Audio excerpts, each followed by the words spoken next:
Ada satu jenis pohon yang disakralkan oleh orang-orang Yahudi, dan pohon yang mereka bilang dikeramatkan ini memiliki hubungan dengan hadis Nabi Shallallahu Alaihi Wasallam. Pohon ini dibenci oleh umat Islam karena pohon ini yang menjadikan satu-satunya penolong dari kaum Yahudi ketika dunia telah berada di ambang kiamat kubro. Untuk itu, kisah di video kali ini kita akan membahas tentang pohon khorkhat. Assalamualaikum warahmatullahi wabarakatuh. Sobat Sasirah Pangestu yang dimuliakan Allah, semoga kita selalu dalam keadaan sehat walafiat, amin ya robbal alamin. Ada sebuah hadis yang sahih yang menceritakan tentang pohon ini, di mana Nabi Shallallahu Alaihi Wasallam menyampaikan peristiwa yang belum terjadi, bahkan di zaman kita pun masih belum terjadi. Tapi dipastikan peristiwa ini akan terjadi ketika akhir zaman nanti. Namun mungkin saja banyak dari umat muslim yang belum mengenal hadis ini. Tapi umat lain yaitu bangsa Yahudi mengambil manfaat dari hadis ini. Dari Abu Hurairah radhiyallahu anhu, sesungguhnya Rasulullah Shallallahu Alaihi Wasallam bersabda, kiamat tidak akan terjadi sehingga kaum muslimin memerangi Yahudi. Lalu kaum muslimin ini akan membunuh mereka sampai setiap orang Yahudi bersembunyi di balik batu dan pohon. Tetapi batu dan pohon itu berkata, "Wahai muslim, wahai hamba Allah, ada orang Yahudi, dia di belakangku. Kemarilah dan bunuhlah dia kecuali pohon khorkhat. Karena ini adalah pohon Yahudi." Hadis riwayat Bukhari dan Muslim.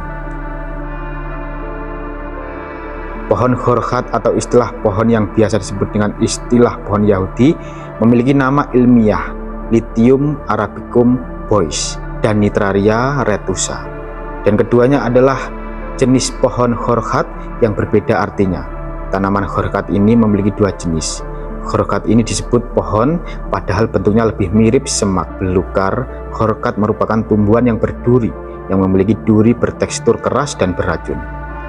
Tinggi dari tanaman ini bisa mencapai 1-2 meter, memiliki daun berwarna hijau berbentuk seperti sendak kecil, dan selalu tumbuh baik di musim panas ataupun musim dingin. Tanaman ini juga memiliki bunga yang berwarna putih kebiru-biruan. Maka karena bentuknya seperti semak-semak dan sukar diberantas, kemudian batangnya berduri dan beracun. Tanaman khorkhat bukan termasuk tanaman produktif. Tanaman ini tidak memberikan manfaat banyak untuk manusia, bisa dibilang sebagai tanaman benalu. Jika saatnya sudah dekat pasukan cahaya, akhirnya akan menang dan semua makhluk akan melawan Yahudi. Bahkan tanah yang mereka duduki sekalipun, mereka hanya punya pohon khorkhat sebagai sekutu. Kalimat itu adalah catatan yang ditulis oleh Anne-Marie Oliver dan Paul Sternberg di dalam buku penelitiannya pada tahun 2006. Kalimat tersebut, teman-teman, merupakan hasil wawancara dari kedua penulis kepada sejumlah Syiah Hamas.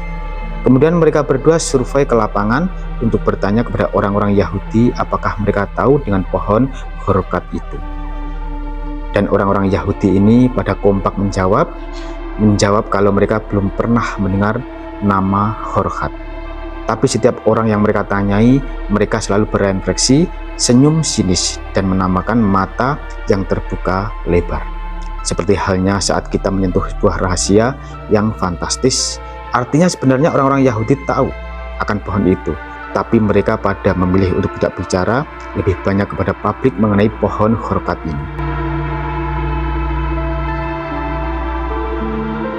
Teman-temanku seiman, kemudian dari hasil penelitian Anne-Marie Oliver dan Paul Sternberg, mereka mengatakan bahwa Israel menanam pohon tersebut di sekeliling pemukiman mereka di tepi barat dan Gaza untuk menciptakan mandala magis yang melindungi mereka dari sarangan. Sebagai Israel, sebagai lainnya menyatakan pohon tersebut ditanam di sekeliling bangunan penting Israel seperti Knesset dan Museum Israel. Sebagai lainnya menyatakan pohon tersebut ditanam di gerbang Herodus. Lainnya mengeklaim bahwa pohon tersebut sebenarnya bukanlah sebuah pohon, tapi semak-semak yang bisa ditemukan di luar gerbang Jaffa, Yerusalem. Kawasan ini dipercaya oleh muslimin yang nantinya akan menjadi tempat pertarungan Nabi Isa dan Dajjal yang didukung oleh orang-orang Yahudi. Di sanalah Nabi Isa akan membunuh Mesias palsu yang mengaku Tuhan, sampai orang-orang Yahudi berkata, Tuhan kita telah mati. Telah dilakukan sejak dahulu bahwasanya orang-orang Yahudi selalu gencar melaksanakan aksi penghijauan. Tujuan yang mereka sampaikan ke publik adalah supaya udara gersang di negeri itu menjadi sejuk.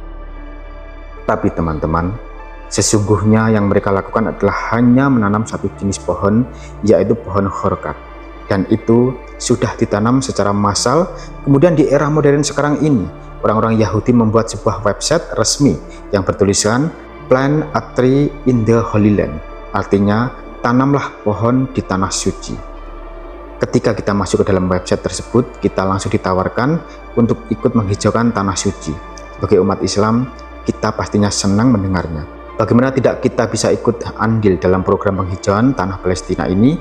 Tapi bukan itu maksud mereka ini. Teman-teman, di website tersebut kita ditawarkan beberapa pilihan mau menanam pohon ukuran apa, yaitu ada ukuran S, M, L, atau yang besar yaitu XL, dengan mengirimkan donasi mulai dari $3 saja. Dan sebenarnya dari dana tersebut mereka berencana hanya akan menanam satu jenis pohon saja, yaitu khorkat. Tapi tanpa kita sadari, kita sedang memberi perlindungan untuk Yahudi, dan mungkin saja kedepannya orang-orang Yahudi sedang mempersiapkan kegiatan yang lebih masif untuk menanam pohon ini di segala tempat di negeri Palestina. Dan kita sebagai umat muslim telah mengetahui bahwasanya Nabi Isa ibnu Maryam akan membunuh Dajjal di pintu gerbang Lut, Palestina. Dan ketika mengetahui Dajjal telah mati, orang-orang Yahudi menjadi panik dan berlarian ke sana kemari untuk bersembunyi. Sementara itu, kaum muslimin mengejar orang-orang Yahudi untuk dibunuh. Maka setiap batu, kayu, dan tempat apapun, orang-orang Yahudi ini bersembunyi dari kejaran kaum muslimin. Benda-benda seperti batu, kayu, dan lain-lainnya. Allah Subhanahu wa Ta'ala takdirkan untuk berbicara. Benda-benda ini mengatakan, wahai kaum muslimin, ini di belakangku ada Yahudi, tapi hanya ada satu pohon saja yang diam dan tidak berbicara, yaitu pohon khorkat.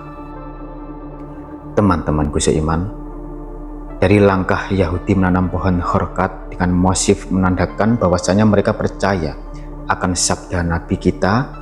Dan walaupun mereka percaya, tapi tak mau beriman. Alangkah ironisnya teman-teman, hadis kita bersumber dari Nabi, sementara umat lain yang mengambil manfaatnya. Wallahu a'lam bishawab. Jadi itulah kisah tentang pohon khorkat. Semoga kisah ini bermanfaat. Lebih dan kurangnya mohon dimaafkan. Yang benar datangnya dari Allah Subhanahu wa Ta'ala. Kesalahan atau kekeliruan itu datangnya dari saya pribadi sebagai manusia biasa. Sampai ketemu di kisah-kisah seru yang penuh makna selanjutnya. Saya akhiri.